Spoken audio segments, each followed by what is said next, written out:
Malam itu, bulan purnama bersinar terang di langit desa Sumberjo. Angin sepoi-sepoi membelai dedaunan, menciptakan suara gemerisik yang memecah kesunyian. Di sebuah rumah tua di pinggir desa, 4 sahabat berkumpul untuk menghabiskan liburan akhir pekan mereka. Rina, gadis berambut panjang dengan kacamata bulat, duduk di sofa usang sambil membaca buku tentang legenda lokal. Di sampingnya, Budi, pemuda bertubuh atletis, asyik memainkan gitar tuanya. Sementara itu, Dewi, yang dikenal sebagai si cantik pendiam, berdiri di dekat jendela, memandangi kegelapan di luar. Yang terakhir adalah Anto, si kutu buku yang selalu ingin tahu, sedang sibuk mengutak-atik radio tua di sudut ruangan. Hei teman-teman, Rina memecah keheningan. Kalian tahu tidak? Katanya desa ini punya sejarah yang cukup misterius. Budi menghentikan petikan gitarnya. Misterius bagaimana? Menurut buku ini, Rina melanjutkan, dulu ada sebuah kejadian aneh di desa ini. Setiap malam bulan purnama, satu penduduk desa akan menghilang tanpa jejak. Dewi berbalik dari jendela, matanya membulat.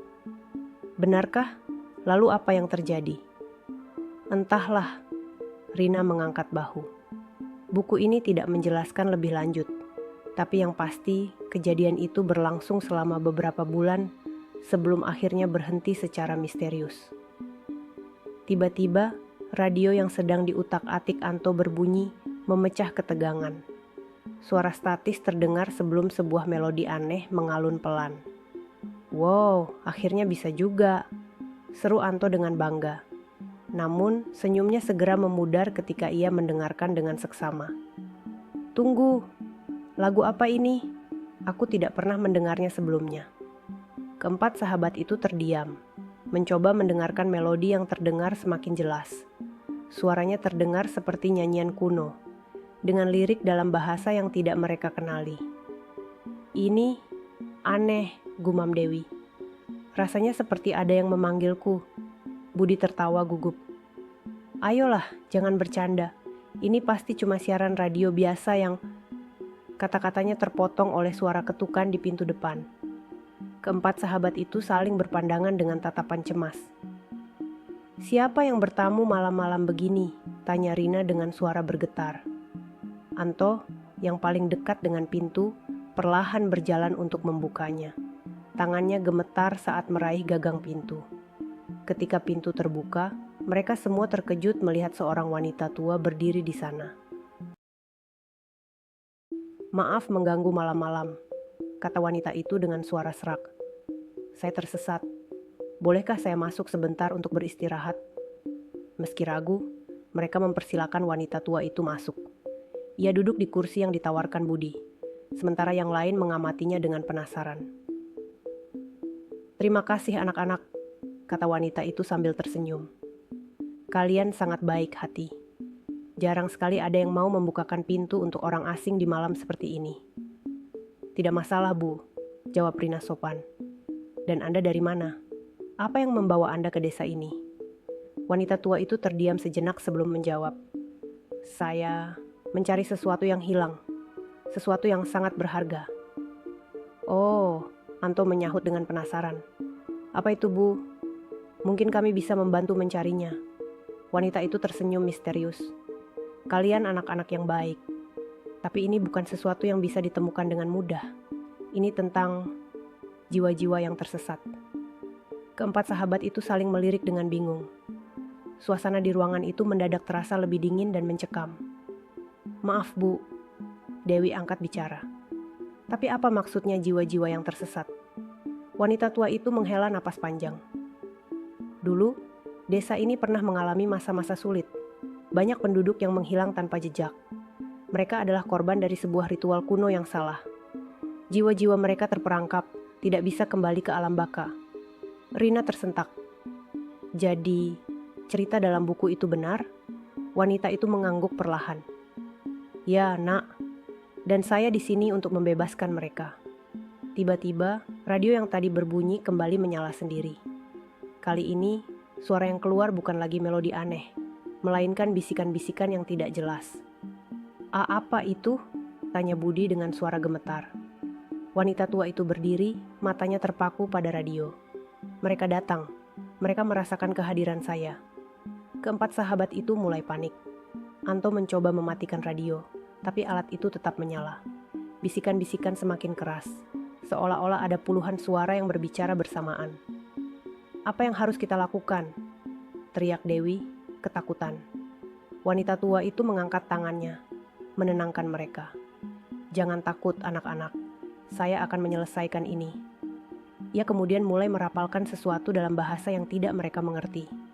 Suaranya berpadu dengan bisikan-bisikan dari radio, menciptakan harmoni yang aneh dan menggetarkan. Tiba-tiba, lampu di rumah itu berkedip-kedip. Angin kencang bertiup dari luar, membuat jendela dan pintu bergetar. Keempat sahabat itu berpelukan, ketakutan melihat kejadian supernatural di hadapan mereka.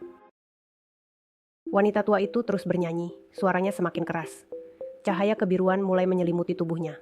Bisikan-bisikan dari radio berubah menjadi tangisan dan jeritan yang memilukan. "Pulanglah," kata wanita itu di sela-sela nyanyiannya. "Pulanglah ke tempat kalian seharusnya berada." Dalam sekejap, cahaya kebiruan itu meledak, memenuhi seluruh ruangan. Keempat sahabat itu memejamkan mata, silau oleh cahaya yang menyilaukan. Ketika mereka membuka mata, wanita tua itu telah menghilang. Radio terdiam dan suasana kembali sunyi. Mereka saling berpandangan, masih syok dengan apa yang baru saja terjadi. Apa yang baru saja terjadi?" tanya Rina dengan suara bergetar. Sebelum ada yang bisa menjawab, mereka mendengar suara ketukan di pintu lagi. Dengan ragu-ragu, Budi membuka pintu. Di luar, berdiri seorang pria paruh baya dengan seragam polisi. "Selamat malam, anak-anak," sapanya ramah. "Maaf mengganggu malam-malam. Saya Pak Suryo, kepala desa di sini. Tadi ada warga yang melaporkan suara-suara aneh dari rumah ini. Apa kalian baik-baik saja?"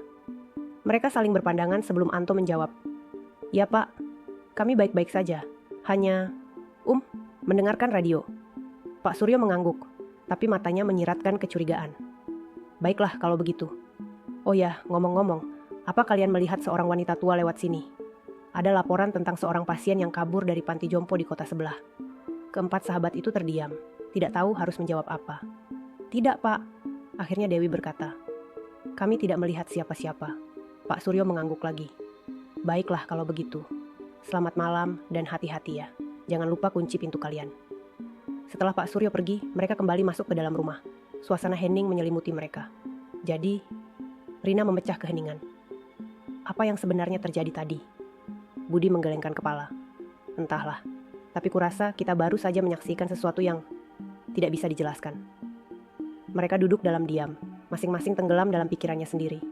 Tiba-tiba Anto berseru, "Hei, lihat ini."